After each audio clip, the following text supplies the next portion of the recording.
Yes, so the collaboration with XLR was an excellent one. We conducted a Power BI workshop with Advanced Excel over a span of 3 days. The workshop was almost 12 hours long in total. Mr. Karthik, who was an amazing trainer, helped the students understand the concepts deeply.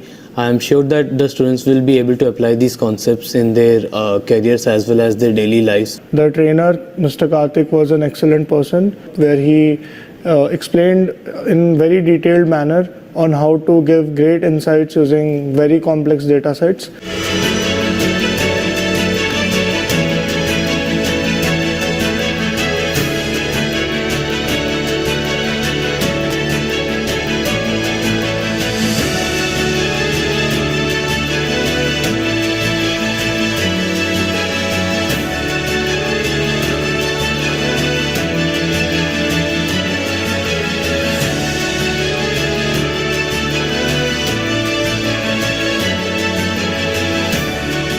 So it was a machine learning workshop. We learned a lot from the course and it was a great experience attending the workshop. The trainer was very helpful. He had a hands-on approach with his teaching and it was fabulous. This was a great experience for me. So I would absolutely love it if XLR and its team would come again to our campus and conduct more events like this.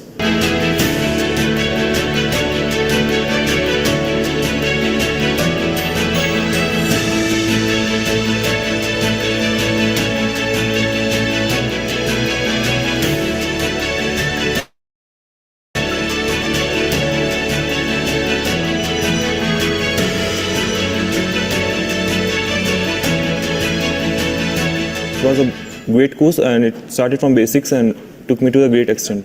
The experience of the workshop was really from all the students was positive.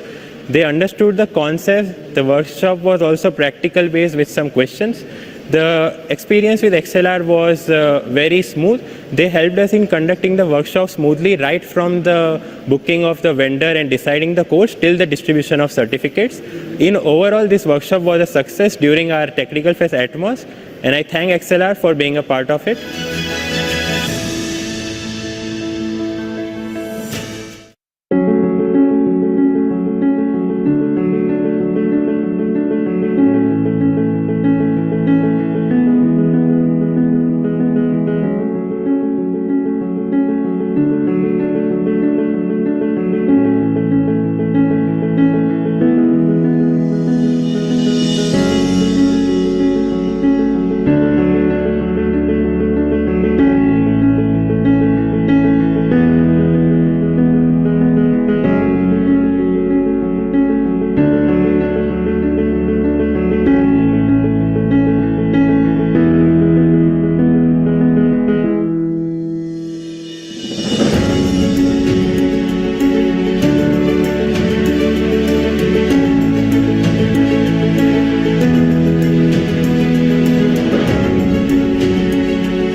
I was very much interested in learning digital marketing course for a very long period of time, but I don't get a proper platform. So later from our college, I get to know about XLR and I enrolled in XLR course. It was really good experience. Our course has been taken by Mayur sir, and he was very good teacher. He not only focusing on theory part, he is doing how real digital marketing works. And it was in total very good experience. I get so much of knowledge. Here they're not only focusing on study, they're also conducting different exam to test our knowledge. And as we are giving the exam, so to appreciate our work, they give certificates for the toppers, and along with the certificate they give hampers. Thank you, XLR. Recently, I was searching for digital marketing courses online in Google, and I came across XLR, and I attended a digital marketing course which was for 15 days. My mentor Mayur helped me for attending these classes. So he is a very informative and helpful guy. In the course end, there is a exam which I topped. So I came to the XLR office in Bengaluru. This digital marketing course has helped my career and my skills to develop, and the certificate has helped my company to join. Thank you, XLR. I came to know about this course from my college. Actually, for learning platform, this is very nice, and I learned from here ChatGPT and AI from online. Because it's teaching for me for AI generative and ChatGPT. We are using this technology in more. And after finishing the courses, I came for collecting the certificate. I seen the classrooms and faculties. Classroom is very nice. After the completion of exam, they will give gift and certificates. Thank you, XLR, for giving these courses. I learned a lot from this. I gained the more knowledge from here. And thank you for XLR for teaching us.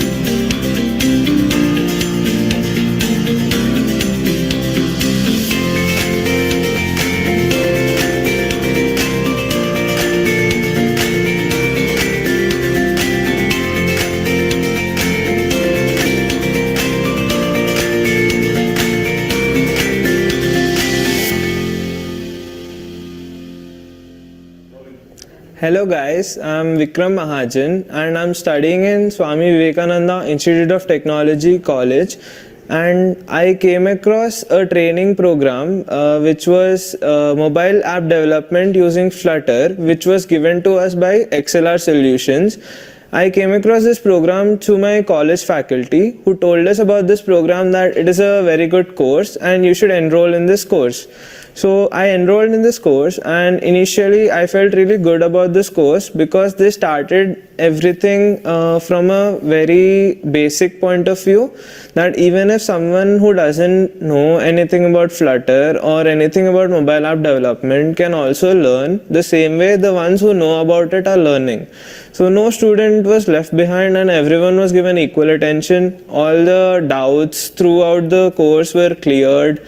And if we had any questions also, we were like, the trainer was also ready to stay for a longer time than it was scheduled, even for the sake of doubts. So that shows how important the students are to them. So it was a really good experience with XLR's program, and by the end of the training program, I was able to develop my own application. And through the development also, there was another point. Yeah, so our sir taught us about how we can connect our own mobile phone to our laptop and write code in our laptop, and you can see the output in your phone, which is really creative and interesting for me. I felt really good about that. So in the end, I developed my own mobile application. I showed it to my mother. I showed it to my friends. I felt really good about it. So I would really suggest XLR. I would recommend it to all my friends to take courses from here, as they focus on the children, focus on the students, and they focus on what's necessary. That is, the students' doubts gets cleared and everything else. So today I came down to the XLR office to collect my certificate. So I got to know about what other courses XLR is offering. It included data analysis, data analyst, social media marketing, and full stack Java, and many more courses which were interesting, and they gave us an insight of how everything happens, and they take you through the course from the starting of the course to the end, and what next, that is placements as well. How you should be going into the interviews and how you should be approaching to companies, your resume building, and there were so many things which XLR is going to help you in, and they are ready to give you all the knowledge required, even if you are a beginner. So I really felt good about this visit, and I would really recommend XLR to everyone who's listening to this, and also to all my friends, that I had a very good experience with XLR, and I would suggest you to experience the same. Thank you. Hello everyone, my name is Satish and I am from Swami Vivekananda Institute of Technology. I am here to share my experience about XLR program. I took part in the XLR program that was conducted in the last month about the mobile app development using Flutter. What I liked the most about this session was the trainer started from the scratch. That means even the beginner who don't know about the basics of the program, even they can learn the most from this program.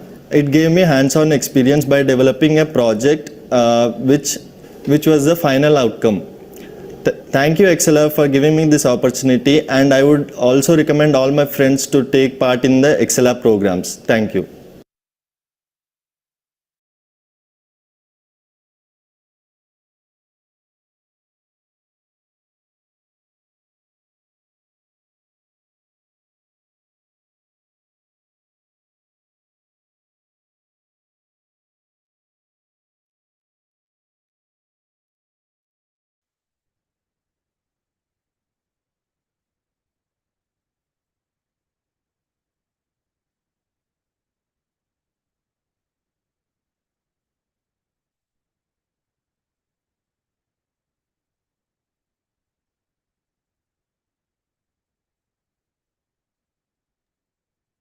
No, sir, I'm not able to hear you.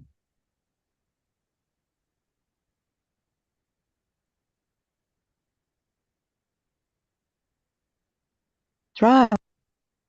Now are you able to hear me? Yes, now you're audible, sir. Okay, sir, even you are. Okay, should I start, sir? Yes, you can, sir. Okay, I'll start.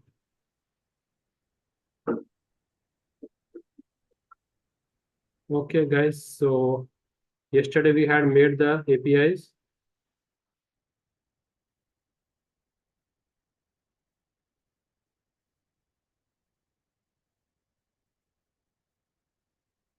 Okay, so let's try to add the UI to it. So today we should be able to add the UI part of it. So now we will not test the endpoints on Postman. We'll try to make a UI and we'll test it on some user interface. We'll reflect all that data on a web page. That should be our today's agenda. I'll just charge my laptop.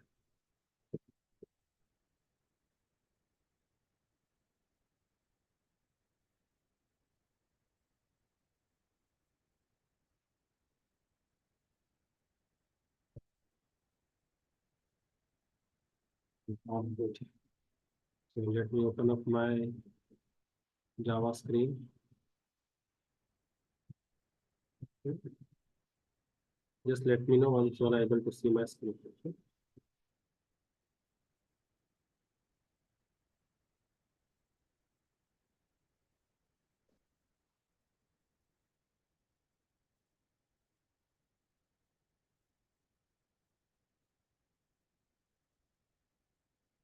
I am able to see my Eclipse screen, guys.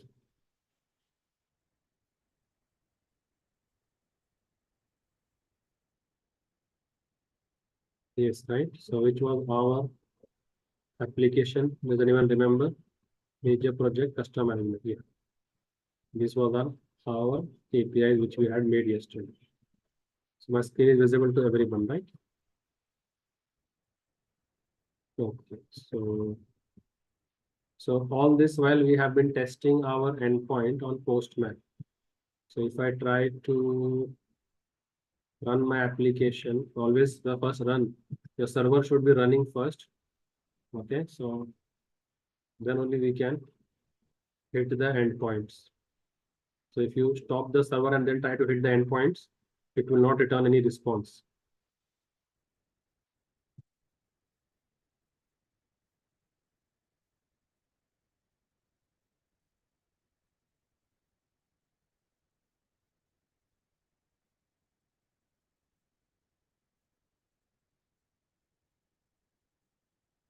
Okay. Application has started.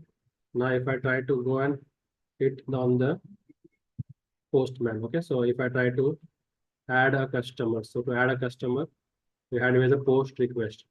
You can just copy the name of this request and give it over here so that it doesn't show add customer. It shows the proper name over here, add customer. Add was saved, so it shows the add customer. Now if I try to hit any customer name over here,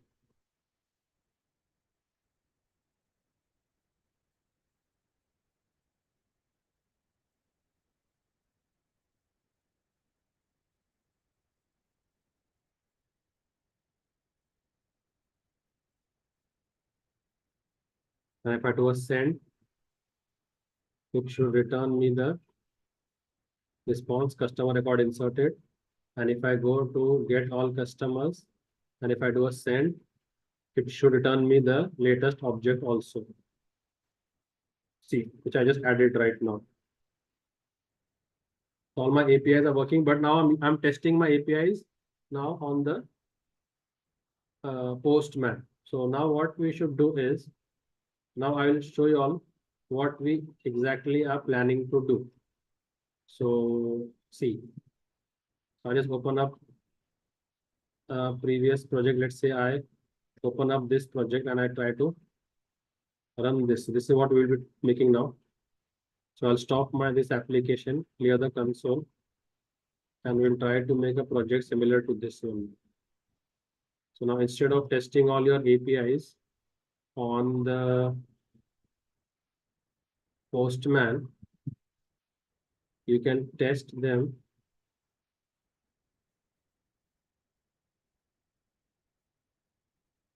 okay. So the application has started.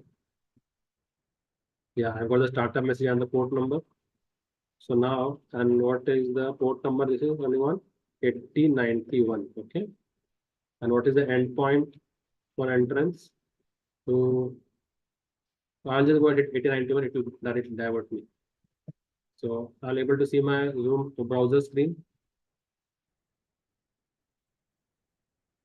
8091 if I hit enter. Okay, so first it will take me to the, so we have to add a security layer also. Okay, this is also, so this is a lot asked in the Viva for you guys. How have you made your application secured? So you can say I've added a security layer and only the registered users can use my application. We have to register first to use the application. So we have two registered users. So Alice is one registered user. Okay, and now if you observe, we will see all the records over here like this. So now this is what we have to design. Now if I want to add any customer, I will not go to Postman. Rather, I will make such interface for my customer. The customer wants to add, he will just click on the add customer button and a page will open up and there whatever he adds. Okay, so I enter in random name Rajesh. Okay, let's say Rajesh Pillai and Raj @ gmail.com. give any mobile number 888-111-666. And choose any gender. Okay, so it is Rajeshwari. Let's add some female also, Rajeshwari, so choose a female. And now when I try to click on register, it gets registered and that record reflects over here.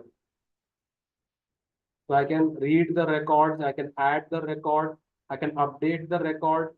So if I click on this update button, this record will open up in a form. This record will. Yes, I will show you in detail, Keshav. I'm just showing you currently what we are expecting in this session. And then I will show you from the scratch how we will make into our application. So don't worry. And now whatever I clicked on, that record has opened up. So this is the old record has opened up. Now Rajeshwari has changed her email address. So if she wants to make it new Rajeshwari, and she has changed her mobile number also from 666 to 999. And now when she submits the record, see, email address has changed to new Rajeshwari and mobile number has changed to 999. Okay, Manisha Iyer is no more there in the company. So she has left the company. So I want to delete that record. So we will click on the delete and that record will ask for a confirmation first and that record will be deleted. See. So all the CRUD operations, create, read, update, delete, now we will do with the help of a UI. Because only developers understand Postman. Postman is only for developers to test their APIs, whether the APIs are returning the appropriate response. So if you get hired as a backend developer, so we have two profiles, other we have three profiles, backend developer, front-end developer, and if you want to master both, you are called as full stack developer. So if your role in the company is just of a backend developer, so your task ends at Postman. Your task ends when you get the desired output on Postman. So you can then tell the front-end team, this is the endpoint. If you hit this endpoint, you will get the desired output and you can log out, your job is done. So your job is just to create the RESTful endpoints, which when hit will return that particular data. So if they ask you, if the customer says, I will pass the customer number and I want that customer's record. So you will say, okay. So you will come here. Okay, I made an endpoint. We just pass the customer's number and hit send. It will return you. What happened? Okay, we shut down the application. See, we shut down the app. We're running another application, no? So it is selling 8088, that thing is running. So local host means 127.0.0.1. This is the IP address of the local host. Local host means the current computer. So there is nothing running on 8088. So it is showing me a, because I have shut down the application. To restart this application, I have shut down my old application.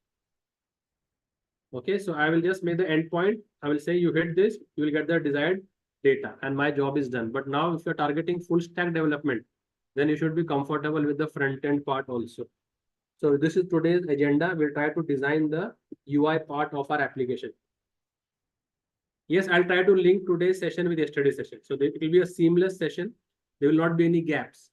So it will be a continuation of yesterday's session only. So there will not be something that there will not be any gap. So what you have done yesterday, today will just be a continuation of that. Okay, you missed yesterday's session. Then you'll have to watch the videos and understand, because I cannot recap one full session. Keshav. Amar sir, you there? Yes, sir. Yeah, I will help with the Keshav with the recordings of the session. Yeah, because he missed yesterday's session, so I cannot repeat 2 hours because then we'll. Yes, that's true. We can't waste the time of all other participants. So Keshav, it's request to go through the recordings. Yeah, please.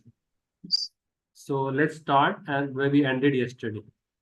So yesterday we had concluded with the create, read, and delete endpoints. Okay, so I'll switch back to our project. Okay, I'll close all the files over here so that we can, there's no messy. Okay, I'll save whatever work I have done.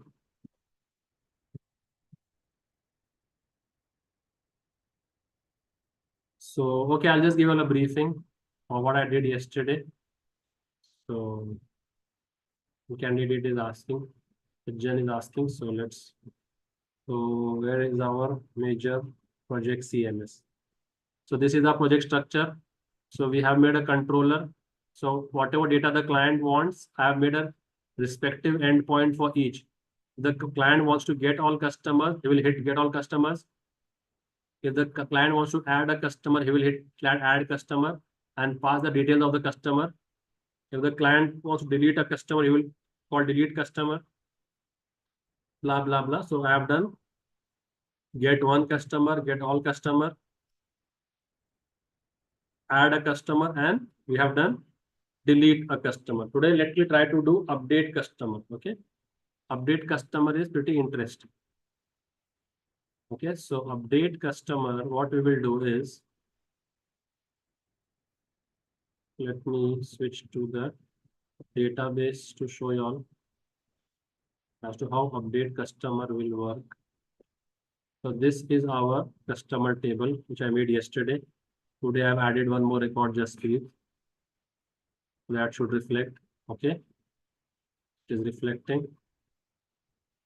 So I take this data and I take a print screen of it and I go and paint and I try to paste this. So this is my actual data in my database. Okay. Now if someone wishes to update a record, if someone wishes to update a record,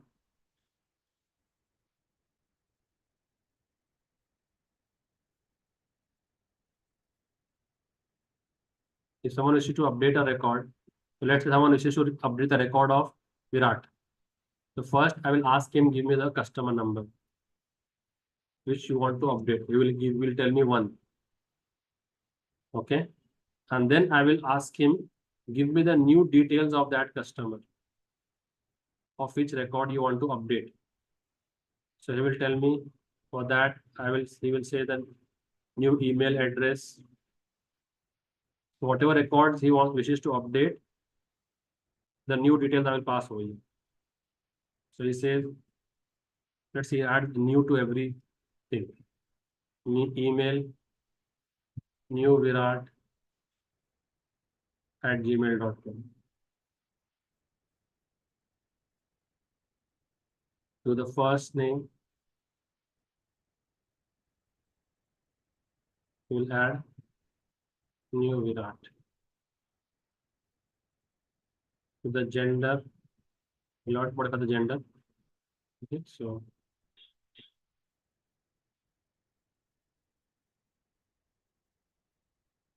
last name, we'll add new Kohli. And to the mobile number, we'll add 77777 and 777. Like this. So he will pass me these records. So he will tell me, update the records of customer number 1 with these new records. So two things he has to pass. While updating, he has to pass me two things. First thing, the record which he wants to update. And the second thing is the new values. Okay, so this is called as the new values. And then what I will do is I will update these new values with the existing record. So when I click on save, after save, all these values will change. The email will change from Virat to new Virat for customer number 1. The name will change from Virat to new Virat. The surname will change. And the mobile number also will change. All of this will change for this particular customer. So we need to take two things. Okay, so whenever you are updating, we'll pass two things to the endpoint. And update is called as put mapping. Update is called as,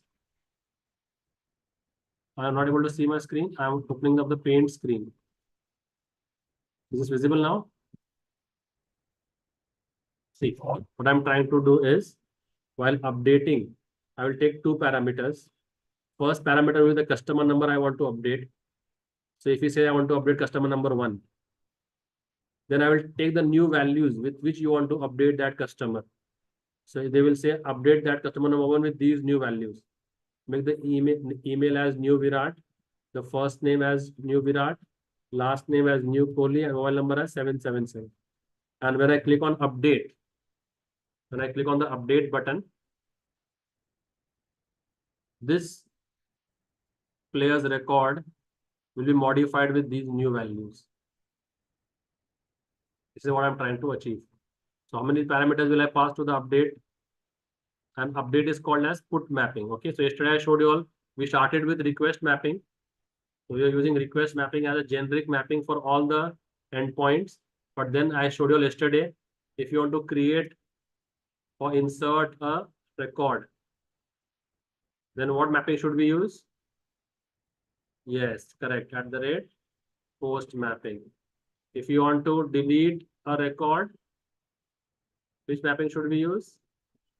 @delete mapping, correct. And when you wish to fetch a record or view a record, then you should use @get mapping, correct. And when you wish to update a record, you should use @put mapping. If asked in the interview, what are the various HTTP methods? So you should tell them, these are the HTTP methods. So just remove the mapping keyword. Whatever is left is the HTTP method.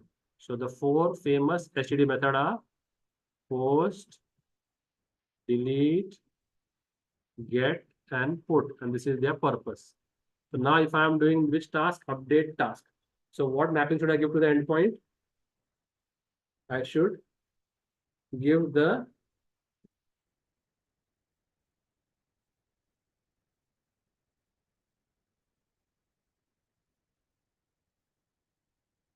put mapping. So let me copy this.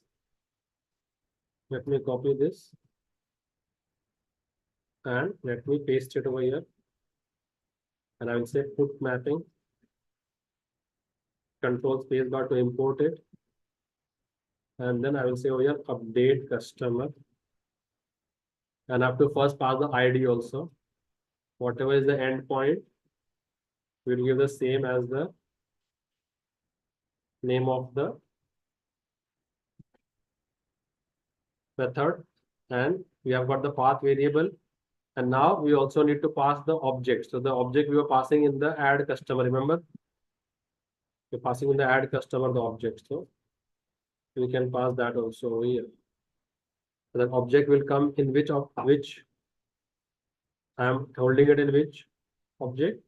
New values, right? So whatever data is sending is coming the new values. So I will say C1, I will say new values. I'll call the object which is saved as new values.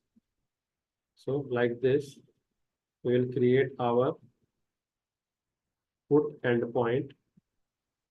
Update customer will pass the ID, and what new values you want to set will pass our entire JSON object. That object will come as new values. And now the entire business logic is given to the service. So we'll call the service method and pass this C number and this new values object to this update customer. And now let's create this object. And then we can say customer record updated.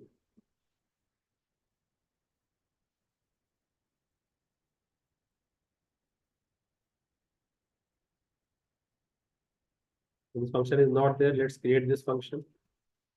So first we have to go and fetch this record from the database, which we need to update.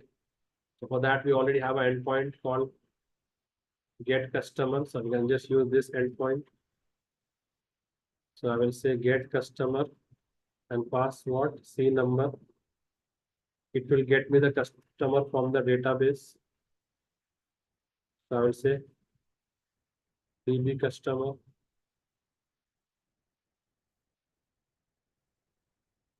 And now I will update the value of the DB customer dot set.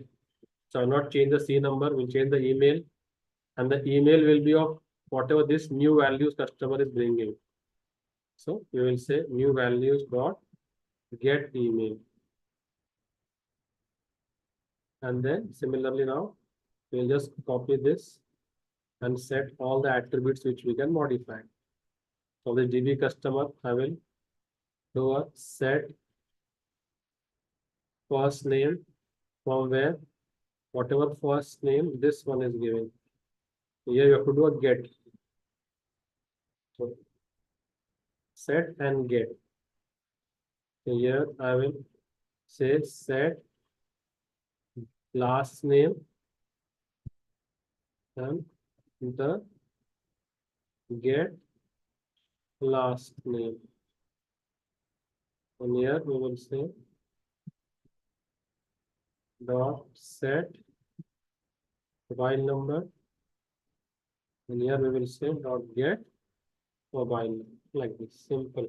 And once we have set all the values, then we will save this DB customer back to the database. Dot save. Now we will save. We will call the repository function. Save is the function of the repository. Dot save and save this DB customer. That's all. The record should be updated. So the record should be updated, and when we come back to the controller, we'll return customer record updated. This is the put mapping. Okay, so I have saved it. Now let's start our application. So go to the class which has the main method, right click, run as Java application.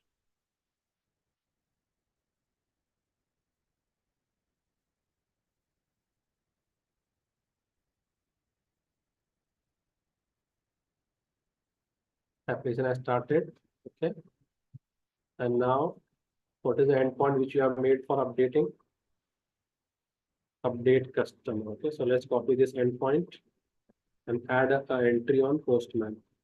As we're testing all our endpoints on Postman currently, so I'll come here, three dots, add a request, and we will use this. So let's say I want to update customer number 1. So I'll say update customer number 1, and this is update customer number 1. So see, now this is which mapping? What should I select from here? Put. If I select the wrong mapping and if I try to do a send, let's check the error code. Okay, 405. Okay, see, it says request method get not supported. So error code 405 is when the mapping is of type is of another HTTP method and you are giving another HTTP method. So yesterday I had shown you all 2, 3. These are HTTP methods and these are HTTP status codes. Okay, so these are asked a lot in the interview. You should be aware of all these small things. HTTP method and HTTP status code. So what are the famous HTTP status codes? There is a series with 2. So 200, 201, 202. There's a series with 2.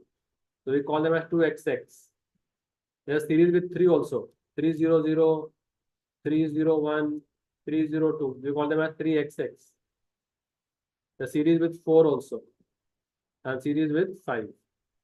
So the 4 series is most widely known. So what is 404? Resource not found.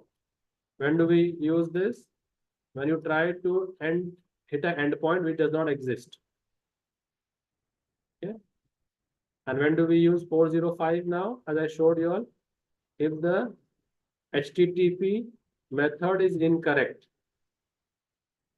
Okay, so you were expecting a put and you gave a delete. So it threw a 405. So you have to keep an eye on these status codes. So now I'll change this to put, and I will give the name of this endpoint, which I want to show over here. I want to show this as this put mapping. I want to show as update customer. Okay. So this is a get mapping now. I've changed it to put. So if I do a save, it will reflect over here. So first thing I want to pass is the customer, the record I want to update. And second thing I want to also pass in the request body as a raw the data.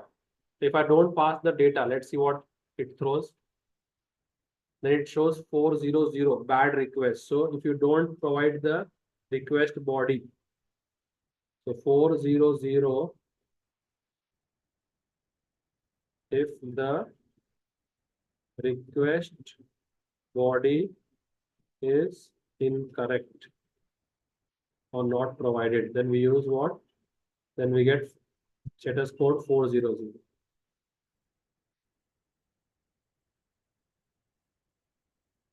Now I need to provide an entire object. So where have we got an object? In get customer, we have an object, right? So I'll just copy this object from here, format. I'm going to update customer. I want to update customer number 1. So go to body, go to raw, go to JSON, and pass this. So I don't want to update the customer number. I don't want to update the gender. Apart from that, whatever I wish, I can update. Okay, so for Virat, I'm updating, right? So I will say new Virat. Kohli, surname, new Kohli. Okay, on purpose, I'm writing it wrong. On purpose. Yes, Aditya, I'll share it with all that. Correct. They're very, very important. Okay, in the interview point of view, this is what they will ask freshers and beginners. HTTP code, HTTP status code, HTTP method. So you should be aware of at least 5 to 6 famous HTTP status codes. I'll share all the detailed document in the session on the chat. So, okay, so I'm on purpose giving you all this spelling as wrong so that when we see the record updated, we should know that this is our record only. Okay. And okay. And I'm giving new Kohli as my email, and mobile number I'm giving all 7s. Okay. Now after this, there is no other attribute. So the comma is not required over here. Okay, the comma is not required over here.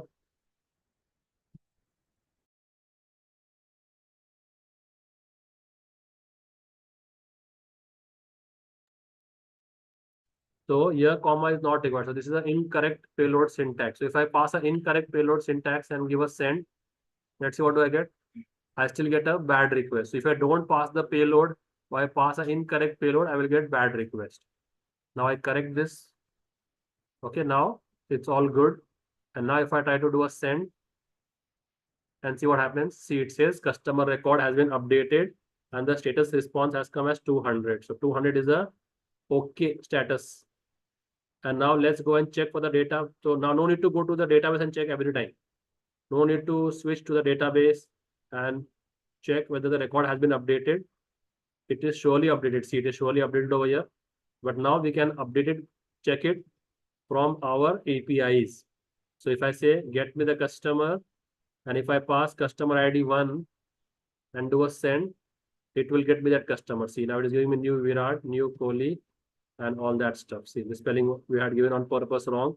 So our record has been updated with the new records. Okay. So now if I do a get all customers, so record number 1, I will get as updated one. Okay. So now the similar activity I want to do on Rohit also. I want to change new Rohit, new Sharma, new Rohit @gmail.com.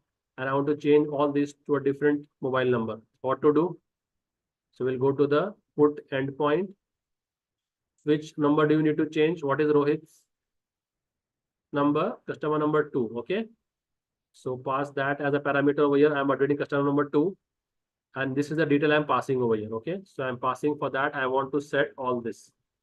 New Rohit, new Sharma, new Rohit, and then I'll pass 5 8s and 5 7s. Everything is good. Okay. If I pass the wrong key, mobile number is not the proper key. If I change it to this, now syntactically this is correct.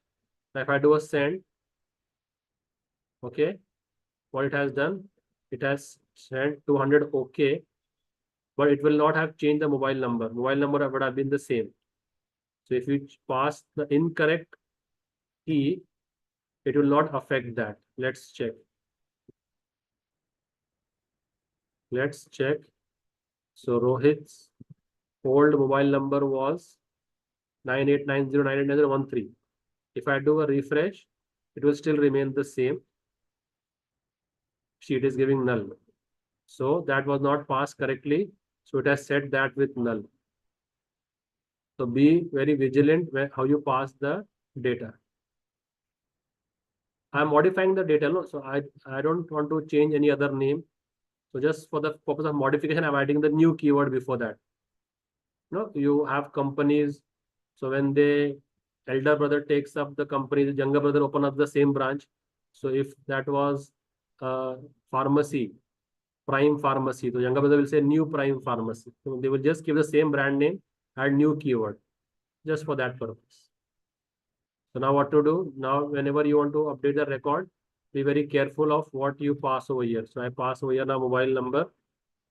Now it will, if I do a send, it will update this record with the correct values. Okay. 888877. I want over here 5 like this. Now let's do a send. So it will, now this record has been correctly updated. And if I go over here, now the record will reflect correct. 5 times 8, 5 times 7. So all the APIs we have done. Now the time for creating the UI. Okay. So for the UI part, now let's design the UI. So I have some templates ready for you all. You all can use that templates. We'll just have to modify the templates. So instead of coding from the scratch, we can have some templates which we can use, and we can speed up our development. So for that, we need to now understand one more concept of Spring Boot that is called as controller. So we are using REST controller now. REST controller returns the response in the form of JSON data. So this response which it is returning, that response is in the form of JSON. That is what your REST controller does. So whenever you will use a REST controller, the response which will come of that endpoint will be raw data. But if you want the response in the form of a web page, if you want the response in the form of a web page, so see, what I'm trying to say is, if I try to hit the /mi endpoint, what will happen? If I try to hit the /mi endpoint, what do you think will be the response? Who can tell me? Localhost : 8088. If I try to hit mi endpoint, what is the output I'm expecting? I'm expecting Rohit. So Rohit will be passed to me as just a simple string. Just a simple string, and it will be displayed. But if I want a web page, okay, we only return Rohit. Not Rohit Sharma. Okay. So I'm talking to Krishnam. So, but now I want a web page to be returned, HTML page, which has a heading, which has colors, which has some images. So now what we have to do, if you want the response in the form of our HTML page, then REST controller is not used over there. Then we have to switch our style to @controller. So now if you want to return the response as a HTML page, then you have to use controller. Okay.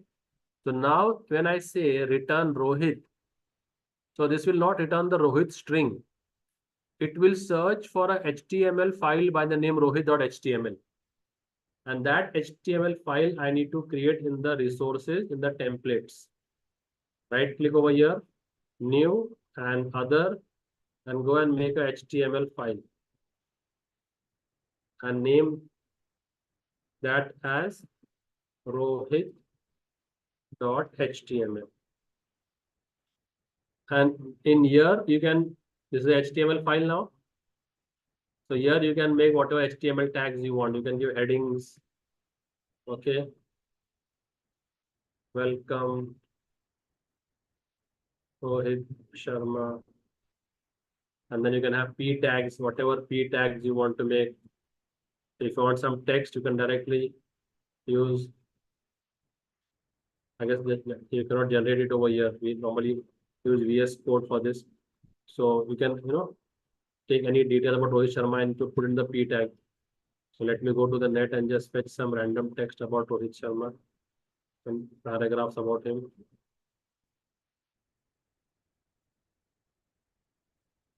Okay, so I'm just getting some random information about Rohit Sharma. Just a paragraph I open and I paste that paragraph over here. Okay, so I just copied that data and welcome Rohit Sharma like this. Okay, and if you want, you can put images also. So I can use the image tag and src. I can put any image and put all the image in the static folder. Let me see if I have any image in my previous application, if I have made any image.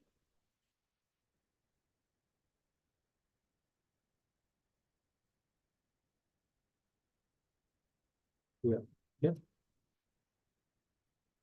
So I have made this Amazon homepage image I have done. So we'll try to use this image.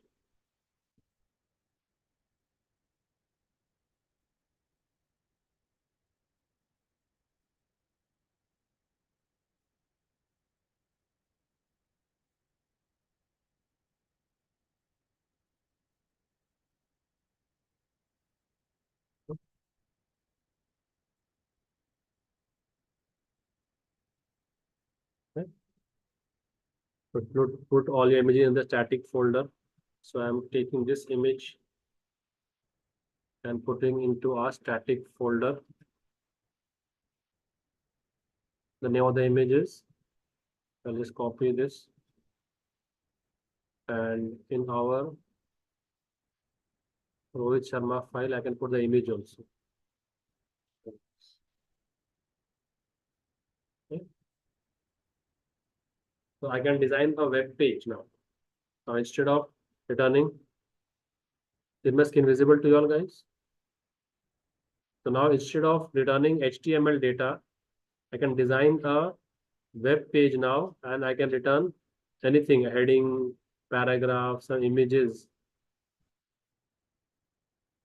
I can return all that over here. Okay. Set some height and width to the image. Height equals to 200 and width equals to 200. Let's download a Rohit Sharma image only then. Let's download a Rohit Sharma image. So I go to the internet. You're able to see my screen, guys. So I right click on this. I say save image as.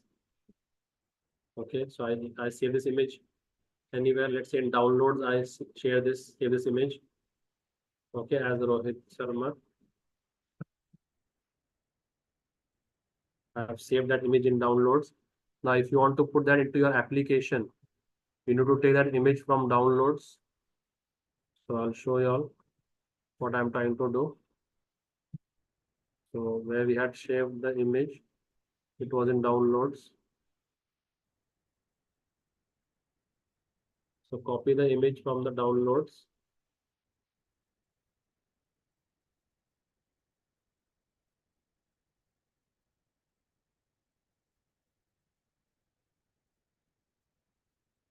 Okay.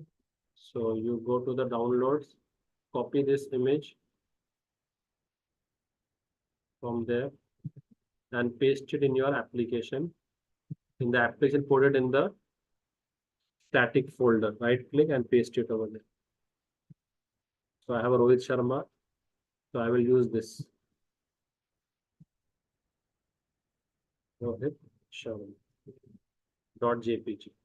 Height 200 with 200. You can keep the height a little bit bigger comparatively. 250 and 50. Okay, so this file has been saved. Now when the user tries to hit this endpoint /mi.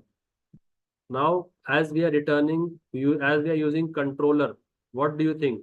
Will it return the string Rohit, or will it search for a HTML file by the name Rohit in the templates folder and return that file?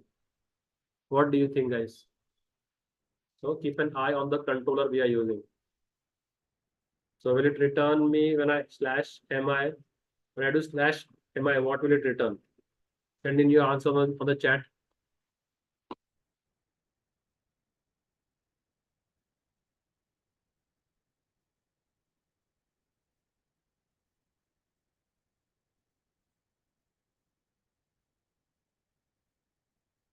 Yes, I'm waiting for your answers, guys. What will it do when I hit the /mi endpoint?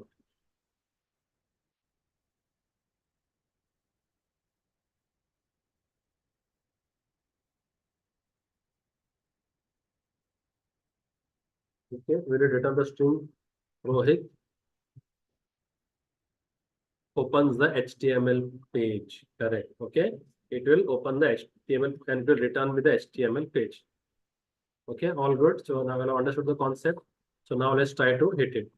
As I have done the changes after the run, so let's try to do a rerun.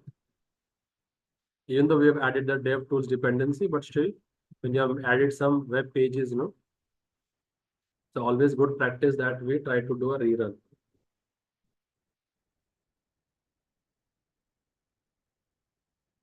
Okay, and now if I go to the application I started, I've got the confirmation over here, right? I've got the confirmation. Now let me open up a browser.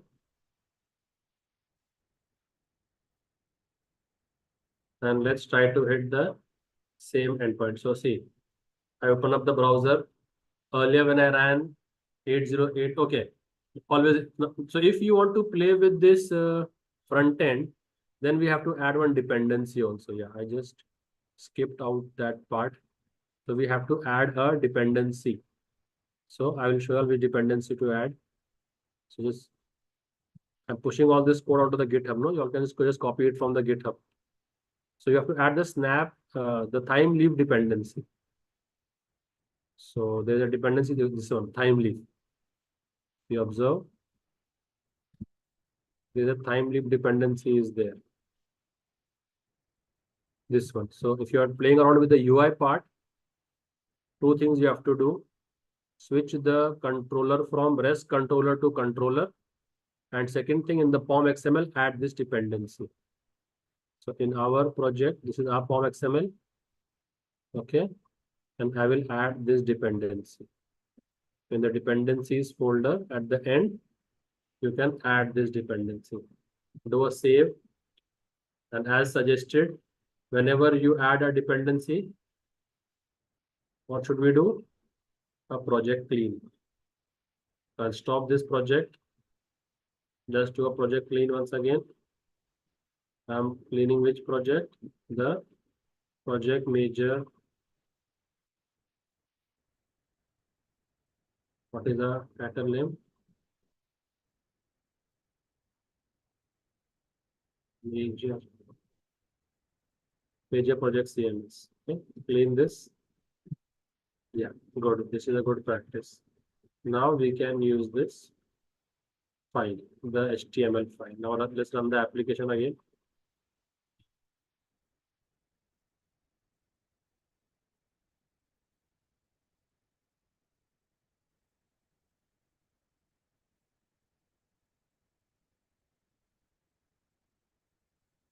Application has started. Very good. And now let's try to hit the MI endpoint and see what it returns. If I now hit MI, see, it is returning me this web page, not just Rohit Sharma.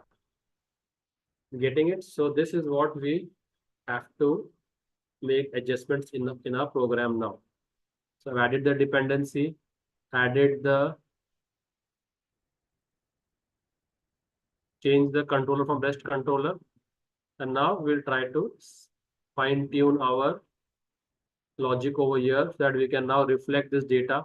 So now all this while when I say get all customers, it was just returning me the customer list of customers. So if you see, when I would hit the get all customers over here, it would just return me the raw data.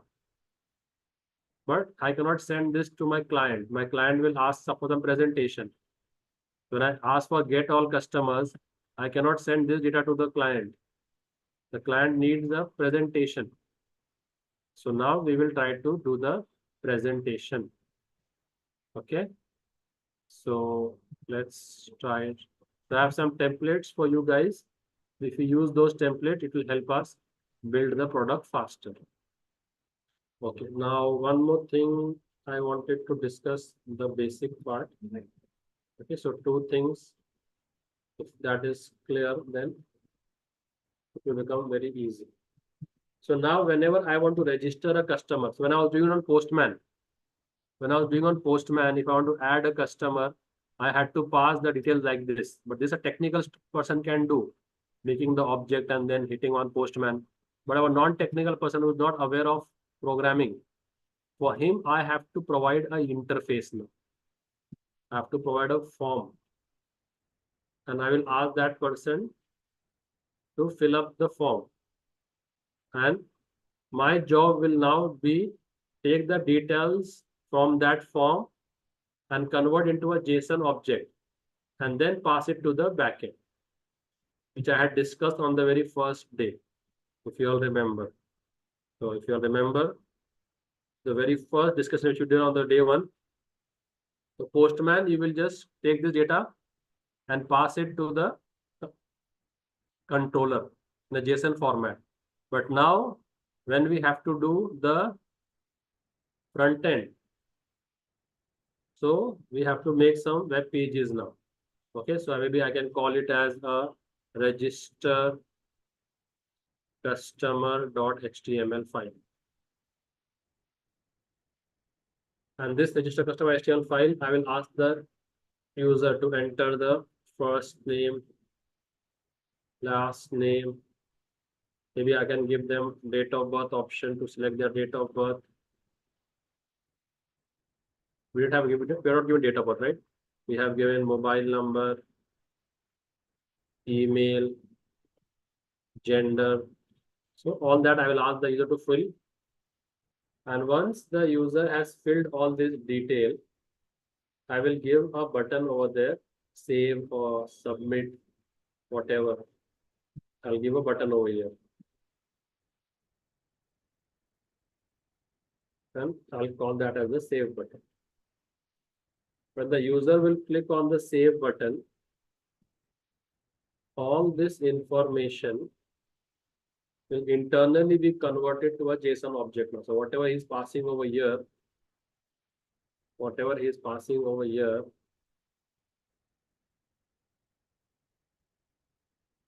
the application will convert all this data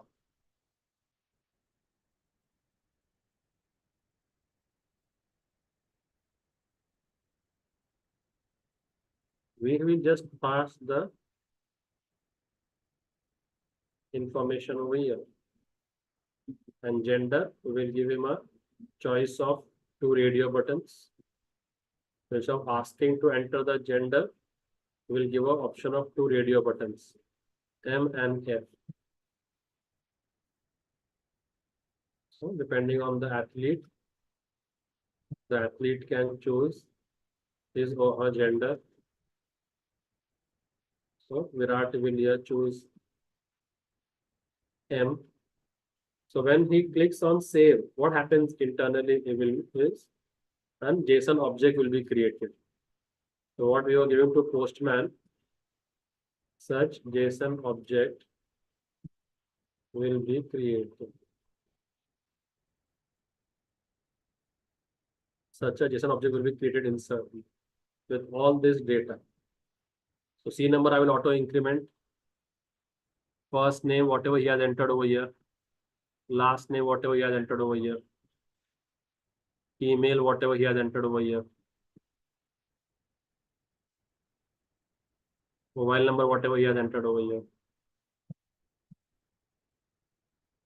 Gender, if he chooses M, I'll pass male. If he chooses F, I'll pass female. So this object gets, this textual data gets converted to the JSON object. And this is then sent to the front end. So simply sent to the back end rather, because we are already in the front end. The red portion is your back end. So back end means Spring Boot. So sent to the Spring Boot, Java Spring Boot. And to whom? Who is the receiving person? Controller. So this we call as the backend part of our application. And what the user interacts with, we call as the front end part of our application. So from the front end, I am setting it to the backend via this green arrow. This green arrow is sending data from front end to backend. So for that, we use @model attribute. Remember this, okay? Always remember this. So when you send from the front end to the backend, we use @model attribute. And if I have to send it vice versa, from the backend to the front end, then we use model. Simple, okay? So we will be using this a lot in our application. So you should not be confused. So you should be aware why I am using model and why I am using. So if I want to take the data from the Spring Boot and give it to the HTML, what will I use? Model or model attribute. Take data from Java and give to HTML. What will I use, guys? Take from Java and give to HTML. Take from Java and give to HTML. What will I use? I am there. I will gone.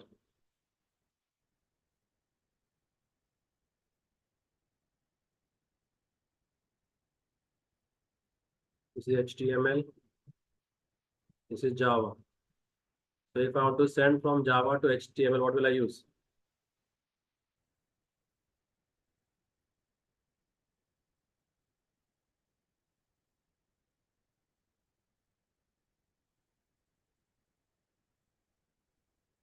I will use model, correct. And if I want to send from HTML to Java, if I want to send from HTML to Java, what will I use?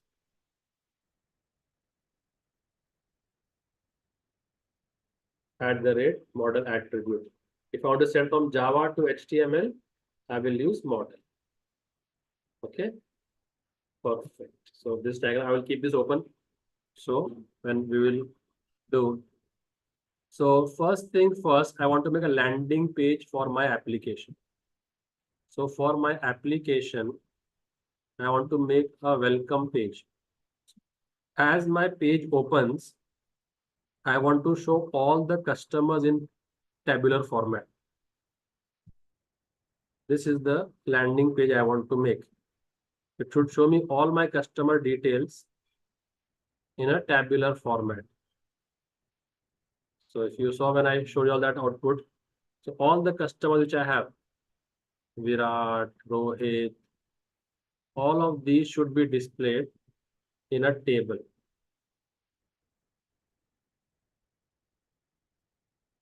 Along with their full names and their mobile number, blah, blah, blah. So I want to call this as my landing page. Okay. So I will go to my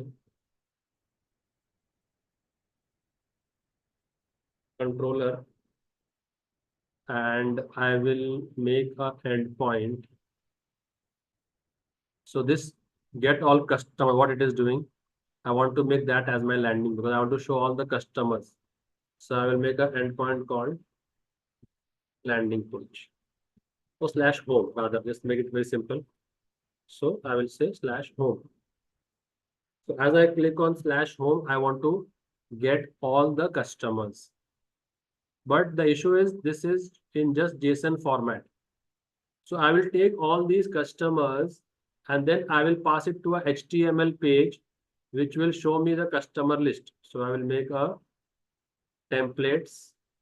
I will go and make a new HTML file and I will call it as customer list.html. So I want to fetch all these data of my customers and then I want to give it to this file. So now I am at the backend and from the backend I want to give it to the front end, to this file. So what will I use? Tell me.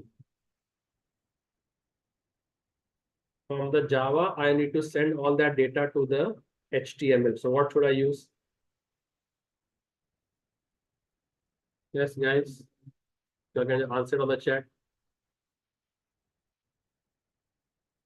So I have all the customers in Java at the moment. Yes, I will use. No, there is no @ for model. Virender, there is no @ for model. Model is model, capital M. @ was only for model attribute. Okay, so I will be using model. Very good. So I come over here and here in this method, I will use model then. And I just make an object of model. Control Shift or import that model. And now what I will do is I will use this models add attribute. Add attribute. On the front end, I want to remember these customers by what string. So I will say customers. Which object? This customers object. So now this Java's variable in the front end will be referred by this string. And now I will not return this customer. I will return the view. That is the customer list.html. So now we are returning list of customers. Now we are returning a string because we are returning the name of the view. So now this will become like this. So now when the user clicks on /home, I will go to the database and fetch all my customers and store it into this variable customers. And then I will use my model to send it to the front end. In the front end, it will be referred to by this string. And directly I will transfer the control to this view now. Customer-list.html. And I have this customer-list.html made over here. Okay. Directly this file will open up. So now if someone tries to hit /home, it will direct him to customer list.html with all the customer details.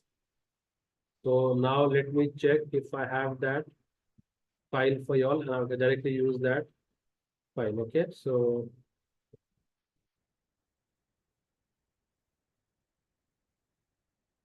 now let's try to use this. Okay, so I have the resources and we can use.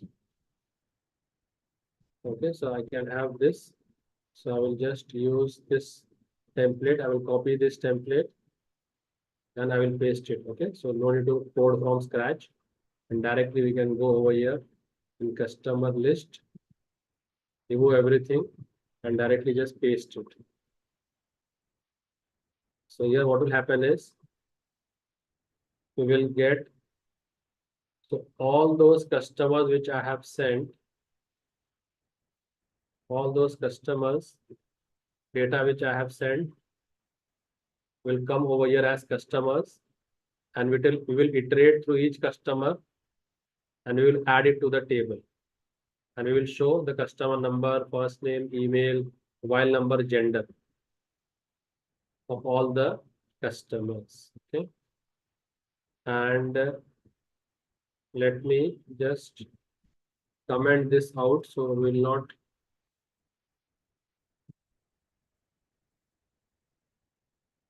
I'll just comment out this much. These two TDs, I'll comment this also as of now. Yeah. Rest all looks good. Okay. So now see what happens. When I try to hit on the, now see how the data will flow now. Okay. Try to understand. This is what we need to understand. When I will go and hit the /home, it will first fetch all the customers from the database and store in this customers object. I'm using model to send data from the backend to front end. Using this model, I will link all these customers object to this string customer and send the control to this HTML, because as they're using controller, so we have to return a web page. So this web page will be returned customer list.html, which I have made in my templates, customer-list.html. And here I have made a table over here. So all that customer which I am sending over here is coming, and one by one, this is a for loop. This is a for each loop like this. So one by one, the record will come in the customer, and I will make a table with these many rows. So in each row, it will add one customer's record like this. This is the basic thing, and this is the heading which will give to the table. Okay. Now let me save this, and let's try to restart the application, and let's try to run and check whether we are getting the desired response.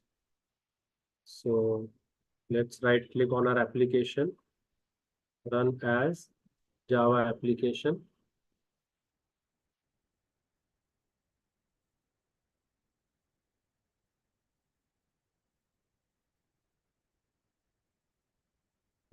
So I will just share the template with you all. Just you have to modify the template. Okay, application has started 8088, and to view all that details, I have to go and hit which endpoint? I have to go and hit /home.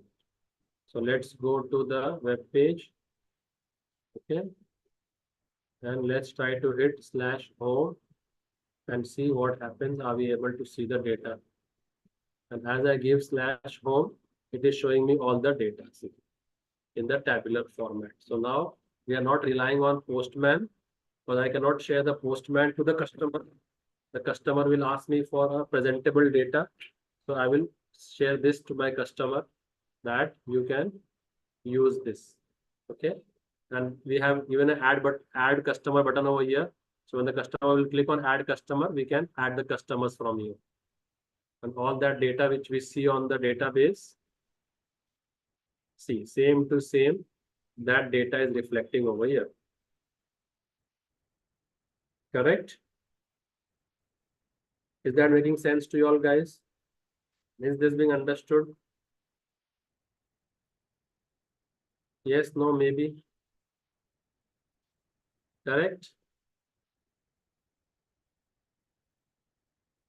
Yes, so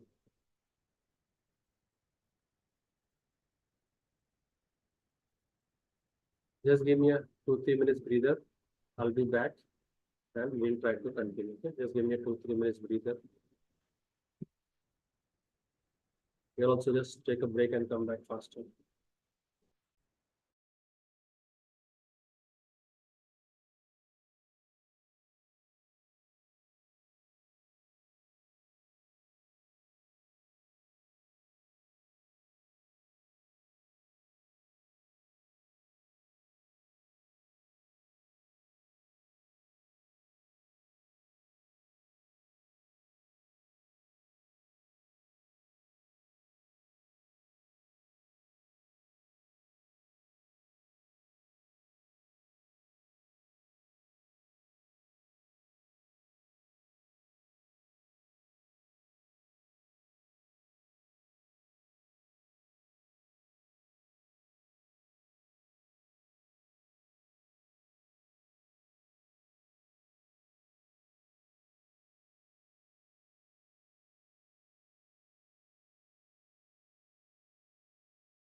Hi guys, I'm back.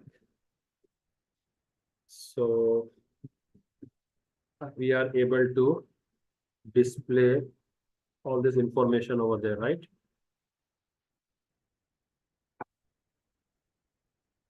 Okay. Likewise, you can make other endpoints also. Okay.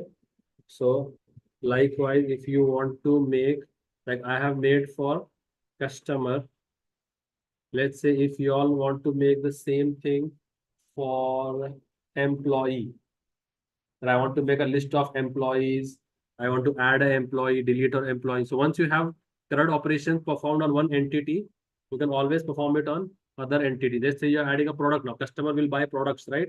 So if I want to add a product, delete a product, update a product, view the product, what will I do? The same cycle which I have done for the customer, I will do for the order. So first thing first, I'll make an entity. So let's go to entity, new, make a new class. So we are going to make a product.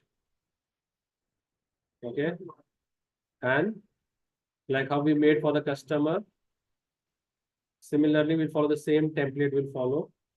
Okay. We'll just change the attributes of the. So we will say product number, product name. Okay. Then you can say product category.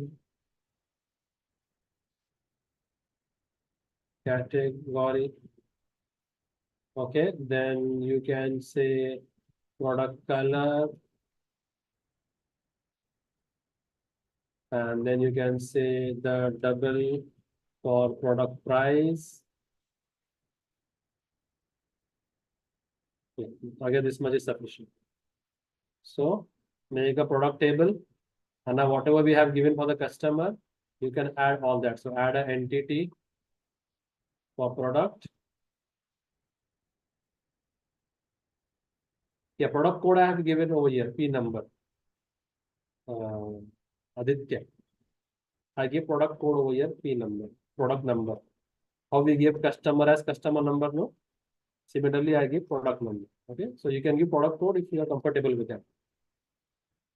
Yes, so now I'm repeating the same cycle now for other entities. So in a project, you will have large entities or multiple entities you will have, not only one, you will not just make one thing, single form. You will make multiple pages, multiple web pages. So the idea will just be the same. I will show you all. Now I'm doing it again, all over again. So some gentleman in the starting had requested me, sir, can you just do a quick recap? So let's consider this as a recap now. Okay, so I will go a bit faster, but it should be a good recap for you all. So those who are seeing for the first time, it will be for the first time, and others, it will be good recap. Okay, so first make the entity. And what else do I put in the entity now?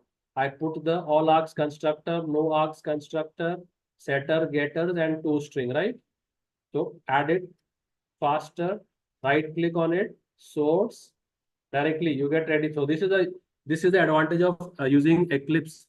So people who are telling that if I use any other editor, so as I'm comfortable with Eclipse and it makes coding faster. So I don't have to write the code. So I just go to source, and if I want the all args constructor, I just go over here, generate constructor using fields, select all the fields and generate. See, I get all args constructor. If I want to make a no args constructor, as I've got the all args constructor, I will just copy this and paste it like this. I've got the no args constructor also. For getter setters, source and generate setter getters. Select, I want for all of them, select and generate. And for toString, right click, source, generate toStrings. See, now this has you. And now what all we need to add? We need to make the primary key. We have to unnode the column which will be the primary key with like this, with the ID attribute. So product number is my primary key, and I annotate it like this. So my entity table is made. When my application will rerun, it will make a table by the name product in my database, and all these will be the columns. So my application has rerun. It's now 2020 by my watch, and the application has run at 2020. This means this table should have been made in the database by now. Let's go and check. So you don't have to make any table in the database in your Spring Boot. Just have to make the entity class. See, table has been made. Just have to make the class and the table automatically gets created in the backend with all the attributes which I did over here. That is my primary key and has been auto increment. Okay. Isn't this interesting? Okay, first step done. Second step, for every entity, you have to make a set of controller, service, and repository. So for every entity, for customer, I made a set of customer controller, customer service, customer repository.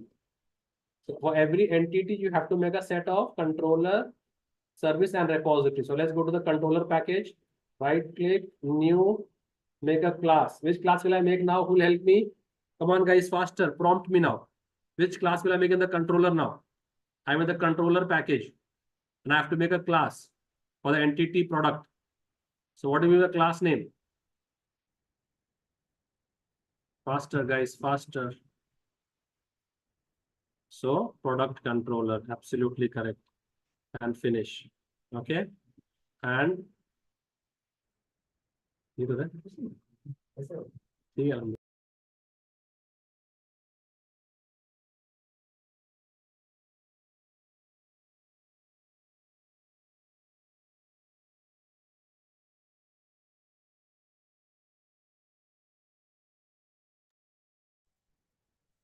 So product controller, okay.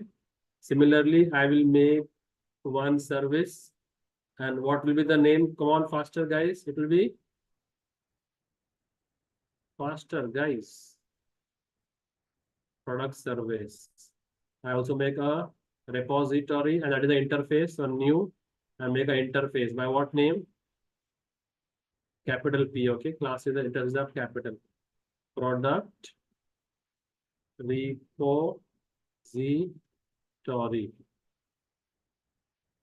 Okay, and now just follow the same template.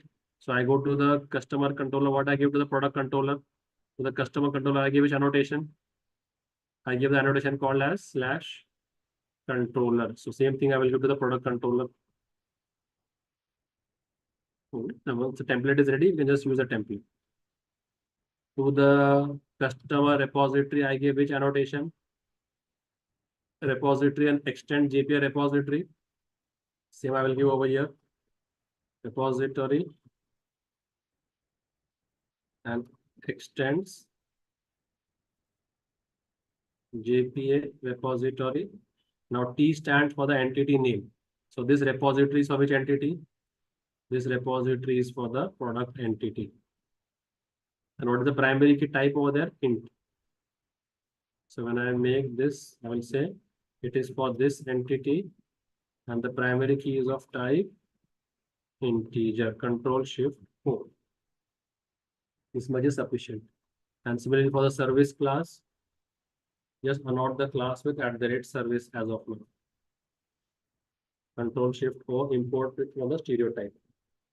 So far, so good. Now I want to do all these CRUD operations on the customer entity also. So I go to the product customer controller. Okay. So first, what will I for the customer controller, I auto add the customer service. So for the product controller, what will I auto wire? Yes, guys. The product service, correct. Now you guys are understanding and answers are pouring in now. Very good. Auto wire, okay. So just same template I'll follow. I go to the customer controller and now I need to add all these methods over there. So I'll just make a copy of all this. Just make a copy of all this and just change it with the product. So just I have given you all the template now. You just have to follow the template which I have given you. Okay. Now you will remove the comments. Comments is okay. So now I will say get product. And I will pass the product ID And this I will call which service? The product service. And what will that give me? So this is get product. So it will give me the get product, okay? And I will call the get product. Now this function is not there, we will create this function. And now the product service interacts with whom? The customer service interacted with whom? With the customer repository. Product service will interact with whom? Correct, product repository.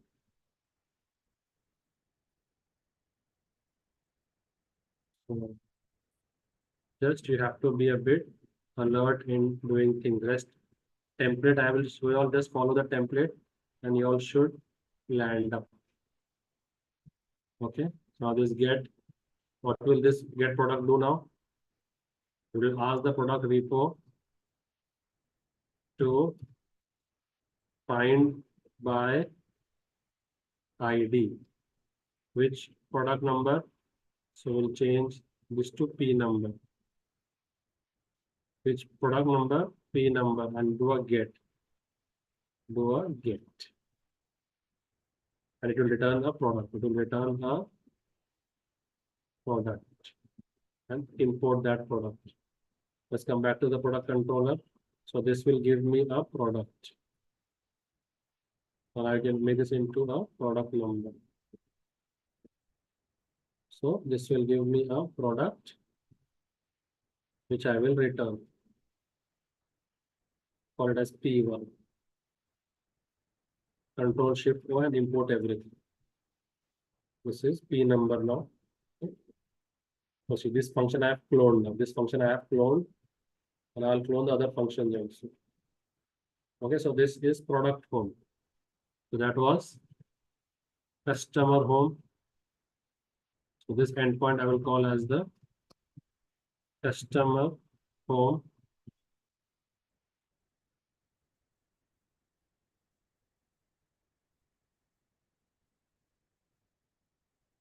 So now the next endpoint I will call as the product home.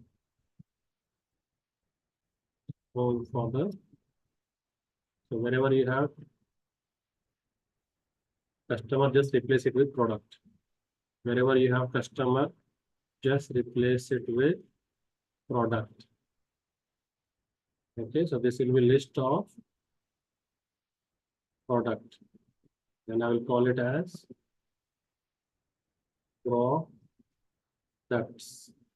And here which service am I using? I will use the product service. And which method? Get all products. And once I get that, I will map it with which variable? Products. And send it to which endpoint? Product list. So this HTML file should be there.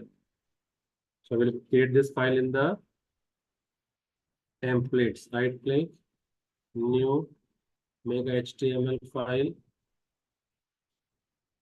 by the name of products.html and finish. Okay, so I'm just following the template same to same. Now this function is not there, get all products, create it. Okay. And this will call the product repository. And we call that as find all.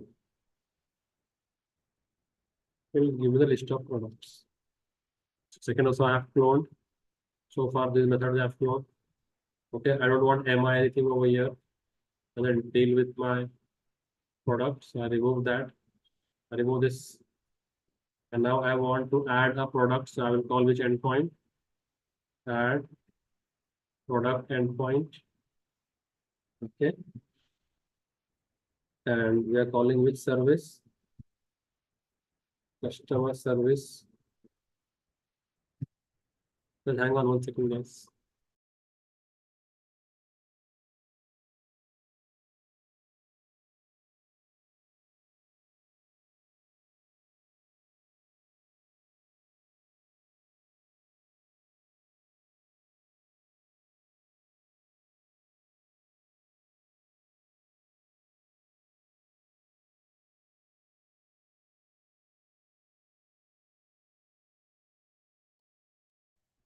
Okay, so just the same thing I'm doing, add product.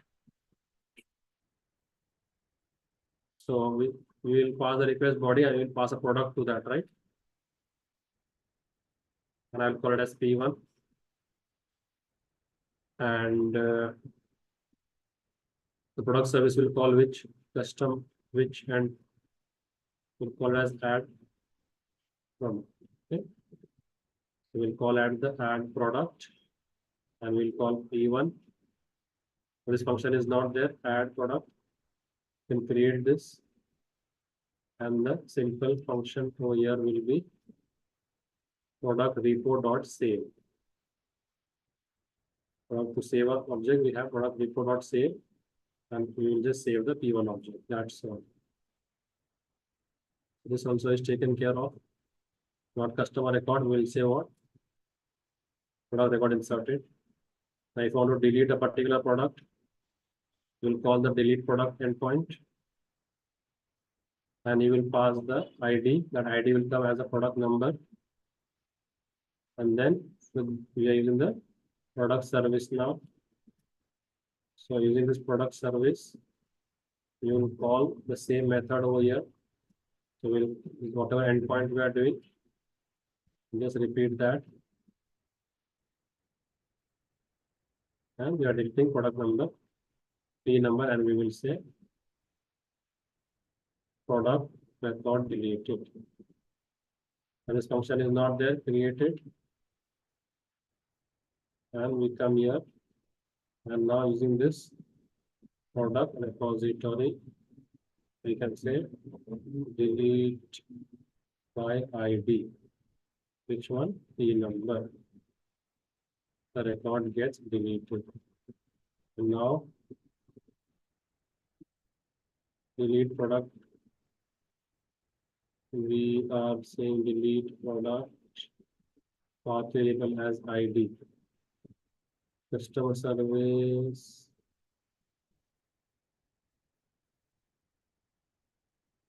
Okay.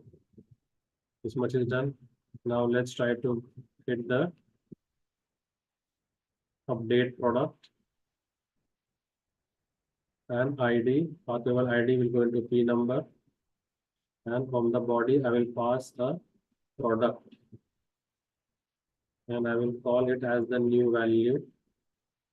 And using the product service now, we will call update product.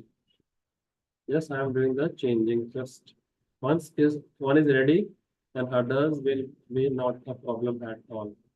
Passing the P number and the value and just say product record updated. Make this function add product. Okay, so we'll just use the same logic we used to. So when I go to the products customer service, what did I do for addable? If I'll copy this much code and we will go for product service over here. Just instead of customer, we will say product. DB customer, I will say DB product. And get product.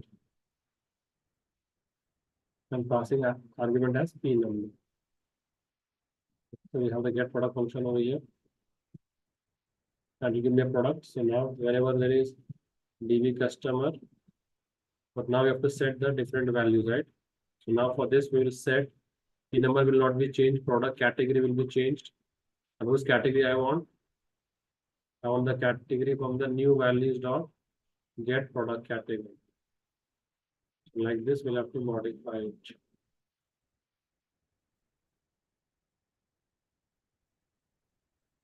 Okay, so next, what will I set? Dot set product color, and I will get the color from where? Dot get product color. Next, what will I set? Set product price, and I will get the price from get product price. Next, what will I check? Dot set product name. Okay. Product name, and I will say dot get product name. Yeah, so we've changed the category, color, price, and name. And now everything is in the DB product. So we will add the DB product using the product repository. Do a save. And now see, everything has been changed. And now my product controller looks perfect. And now do a control shift O. So these yellow lines are the unwanted imports. So do a control shift O and remove all the unwanted imports. Okay, now when the user hits on /get product home, it should route to the product list. So I'll copy the customer list which I have and paste it over here. And just do the small minor changes. So what do I need to display? So your customer will become product. Product details we can just see. Okay. And here you can just say product details. So once I give you all the templates, you can do it as per whatever application you all are building. The CRUD operation remains the standard constant. Okay. So list of products I can say.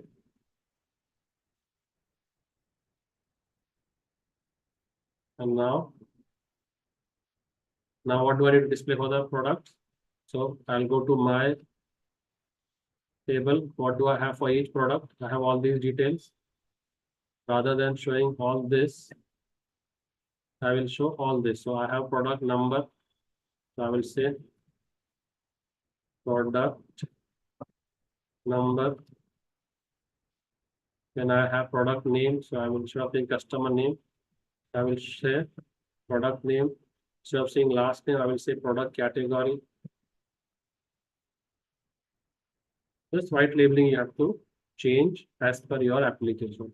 Then I will say product color. And then I will say product price. Okay. So there is no sixth column. I'll remove this. Okay. And now, once I have got this headings, now I will try to set this over here also. So see, all my products in the backend will be referred to as, this is the keyword. So on the front end products, in the backend you will call them as products. If I change this to prods, so in the backend, they are called as products. But when I'm sending this via the model to the front end will refer to as prods. So I will come here in the product list view and I will say that all my prods, okay, will come into a single, in every iteration I will get into one product, and then of that product I will display the P number. So that product I have to display all this. So I will display the P number first. Then I will display. So I just copy all this and paste it. Then you can just change the attributes later on.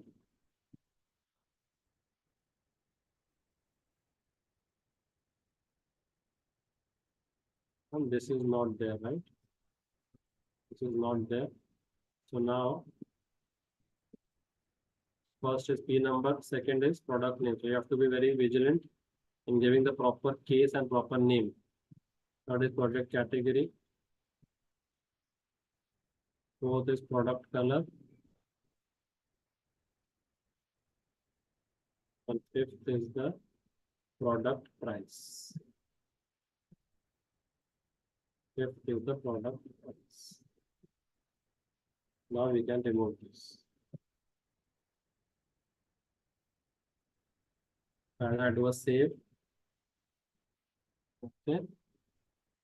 All this will be displayed. Okay. Yeah, so as of now, my products table is totally empty. So if I want to enter the products, let me try entering the products from the back end. Let me try entering the products from here. Okay, so I'll show you how to enter on the form also. So my screen visible to you all. I'll enter the products from here. Okay, so let's say product category, I will take electronics. And product color, I will say black. Product price, I will say 500. And product name, I will say TV. Second, again I will take electronics. And I will say gray. 1000. And I will say music system. I'm adding the products directly on the back end right now, so that we can show these products. So in the table now, I have two products.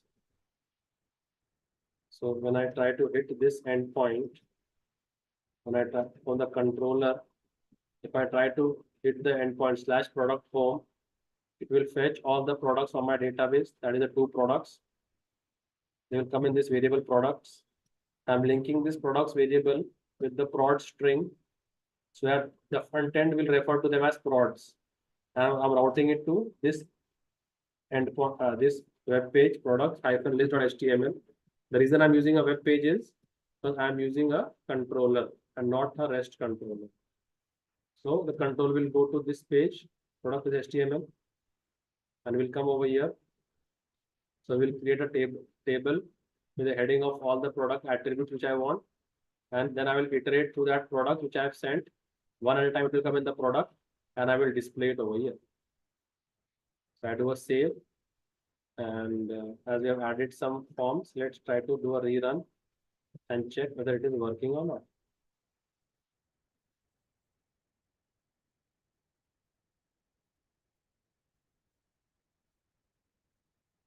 Sir, I sent the attendance sheet. Please mark your attendance.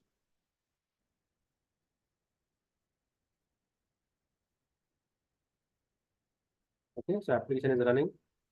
Now, if I try to hit the slash customer home, it will show me the table for the customers list. Okay, so this is what now you have to understand. So I come over here. Okay, so if I try to hit the endpoint for slash customer home, you will see the list of all the customers. And if I switch the endpoint and go to this controller and try to hit the endpoint product home, we should see list of all the products. Okay, my UI is visible to you all guys. I had a product home. It should show me all the products. Same thing. All that whatever I've done on the database is reflecting over here to the client like this. So we can change. Now this is a button. Now this button says add customer. In fact, it should have been add product. So what changes will we do? So we'll go to the product list and check for the, do a control F. Do a control F on this file and search where is add customer. And you will see it is shown over here. Go and change this to add product. Like this, you can just click on making the changes. Okay, I've given you the template. You can use this template. So now if I do a refresh, you will see it has given add product. Okay, so all this thing we can try to achieve. Is it making sense to you all guys?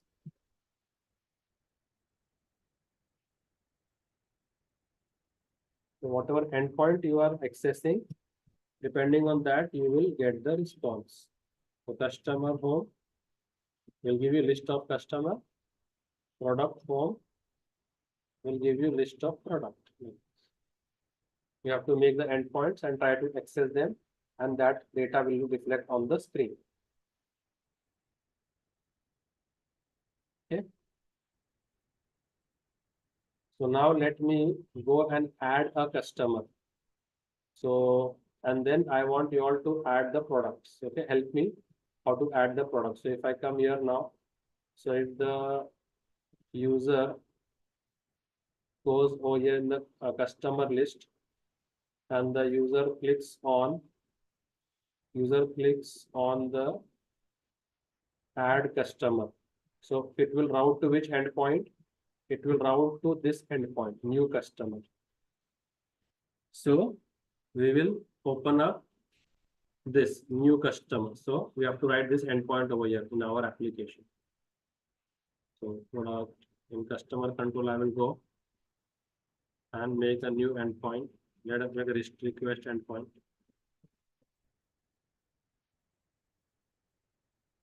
By what name? New customer. And what I will do in the new customer is I will create a function, the same name, new customer. And what we will do, make a customer object, empty customer object.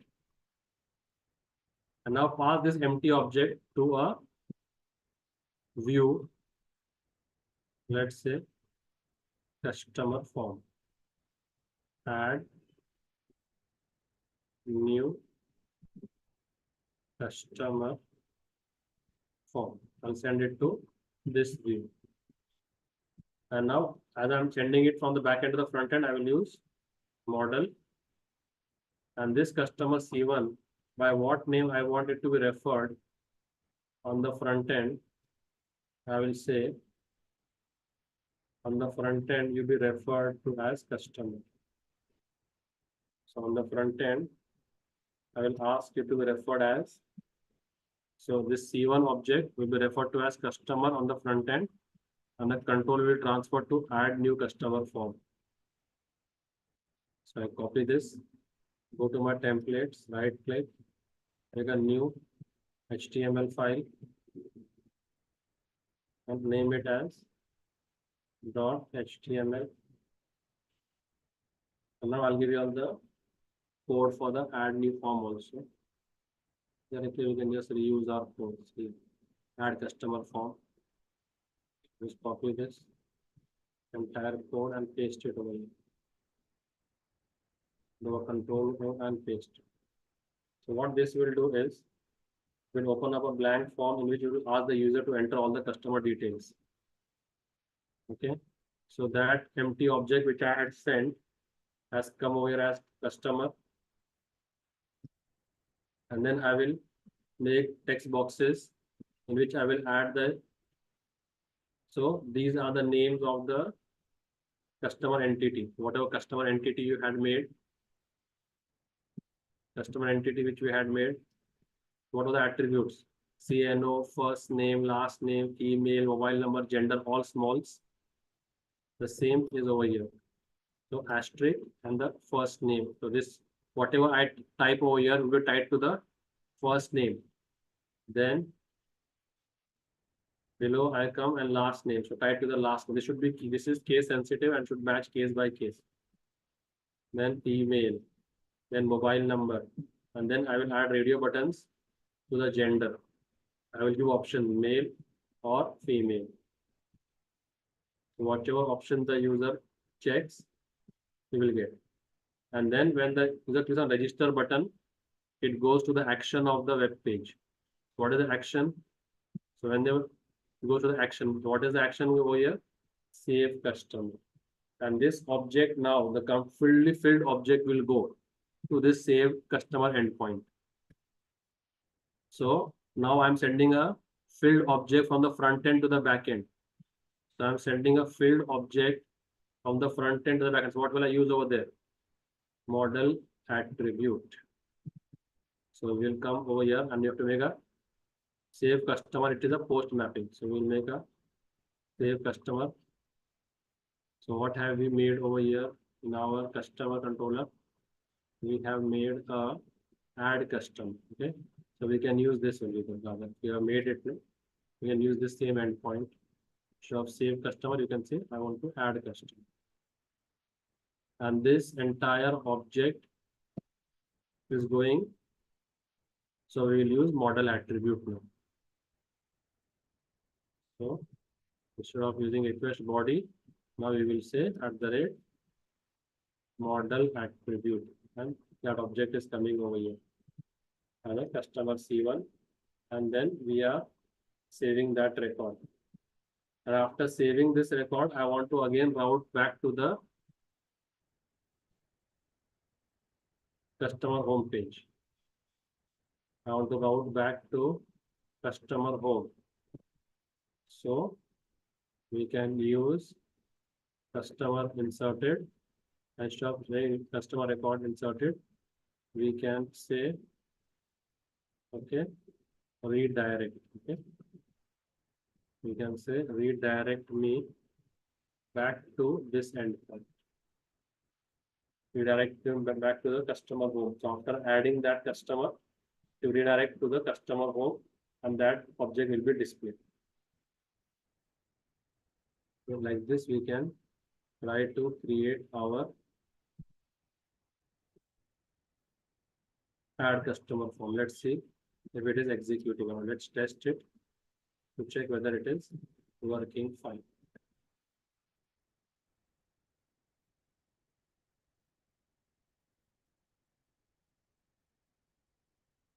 So let's stop the application and let's restart the application now.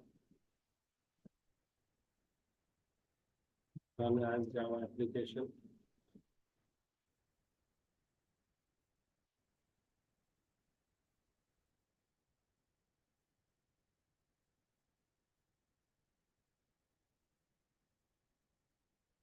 Application has started.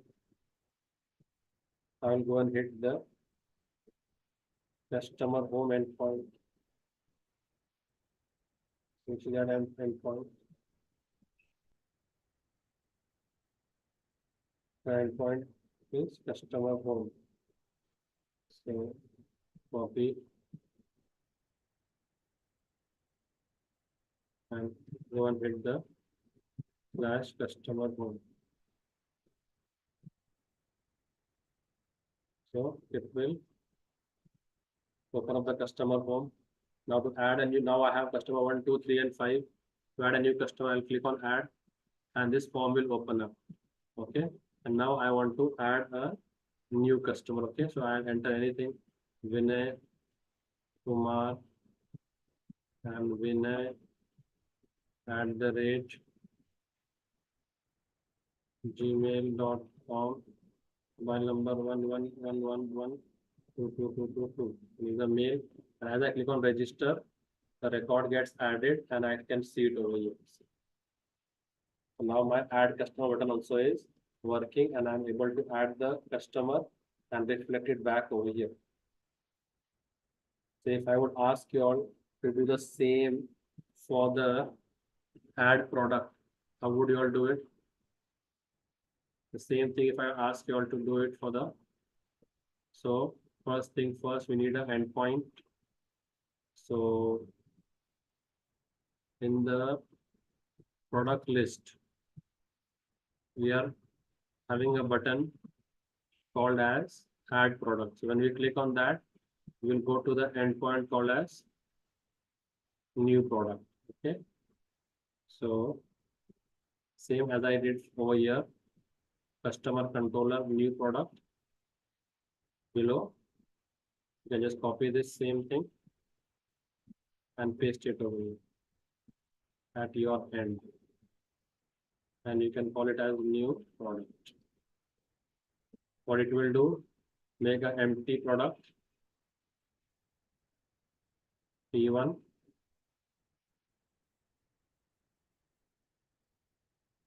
okay, and we'll add it to the model by the name prod and this P1, and it will route to add new product form. I'll take this view new product, right? So just name the function is appropriate New product, make a new product. And on the front end, I will call this P1 as prod. Okay, remember that. So I copy this name now, and I will make in the templates a new HTML file by the name new products.html. I'll copy all the details of the customer over here, and just same to same I'll paste over here. And now whatever changes I have to do, just make this into product list and just change this to list of products. So to the white labeling you have to change list of products. Okay, that's everything is good. So create new product. And now whatever detail has come into which object? The product object, right? So here we had sent all the details to the customer, right? So here I will send it all to the product. Okay, just send it all to the product. So in the front end, I will refer to it as product. So I go to add new product, and that product is now referred over here as product. And to click on that, we will use add product. Okay, this is post mapping. And now whatever attributes we have to give for the product. So what was it? If you all remember, product name, right? So for the product, what all did we mention? We mentioned all these things, right? So that you have to mention over here. So I'll just put it over here. So first is product name, and you will map it with which field now? We have to be very clear with this. We'll map it with the, here after the star, give the correct field name. Product name field, and here product name field. Okay, and here you can say enter product name. This mapping has to be done very clearly. Okay, product name is done. I'll remove this one by one so that we have some space. Now for next, what will I do? Customer last name. So for that I will say product category. So just you have to be careful in preparing this. And I will map it with which variable of our entity. So in the name and the TH field, you have to be very visible, very clear. And here also you can say what you're entering, enter product category.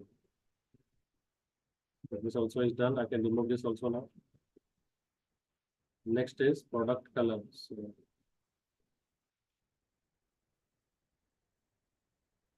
product color, and this spelling has to be very the same to same. So this is product color here also and here also. Okay. Here you can enter the same. Product color. And the last thing is now product price. So what do we say? Product price. Change the name and the field properly. Okay. Here also you can enter product price. Rest all is good. So I can now remove all this. Okay. And now I don't need the gender. So I don't need this form group div. And directly now I'll have a footer. I will say register product. I will say add product. And when the user clicks on this button, it will go and hit the action, and the action I have a endpoint called add product. So do I have an endpoint called add product? We had, right, add product and this request, and that data will come in the model attribute. That's all. Yes. Everything now looks set for us to test the add product is working. So let me just check it once. So we'll go to the /new product. It will make an empty product, and now to add new product form. We'll go to add new product form.html, and we have done all this changes over here, list of products, everything. Yeah, whole thing looks good now. You should be able to access it. So how do I check the product form? So we have an endpoint saying product form. So let me check product form. I hit the product form. I'm able to access the product form. I go to add product. It opens up a form. So I now enter a product name. Okay, so I do a pen drive. Category, again I say electronics. Another, okay, color I will say red, and price I want to say 1000. I add the product. Okay, here there is some issue. Okay, it should again resolve back to the, so after the product gets added, we need to go back to the, so how here how we did it. After the product got added. Okay. So after the customer got added, where would we redirect? Back to the customer home. That we didn't over here. That we have to do over here. So after the product gets added, go back to the which endpoint? Product home endpoint. That is what it is asking us to do. I do a save. Okay. I restarted the application. I come back over here. I go to product home. Now see, I have 3 products showing over here.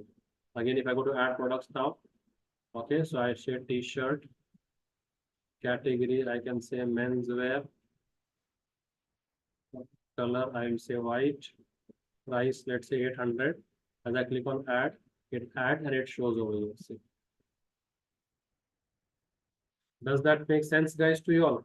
So I have showed you the entire end-to-end of the UI. Okay, tomorrow we'll enhance this UI and we'll try to add, update and delete buttons also. So we'll try to update a record and delete a record. Okay. Okay, mark your attendance. Okay, let me meanwhile just push this code to the GitHub. Just hang on for another 2-3 minutes so that those who are practicing can practice. Okay, just hang on for another 2 minutes. I have shared the link with you, all right?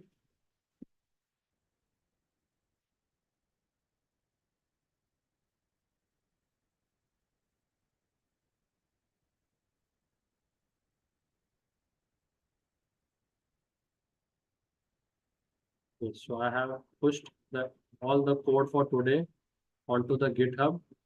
Those who are practicing can follow this repository. Yes, I'm doing it, Pramod. Yeah. I'm just doing that only, Pramod. Okay, you got it, Pramod? And Shine. All this code I have pushed onto the GitHub.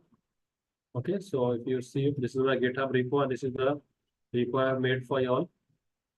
And today, day 3 work I have posted. If you go to SRC and if you go to main and if you go to this CMS, you will see today's work. Controller, I have both the controllers. Okay. So if you go to repository, I have both the repositories. This I made yesterday, this I made now. Okay.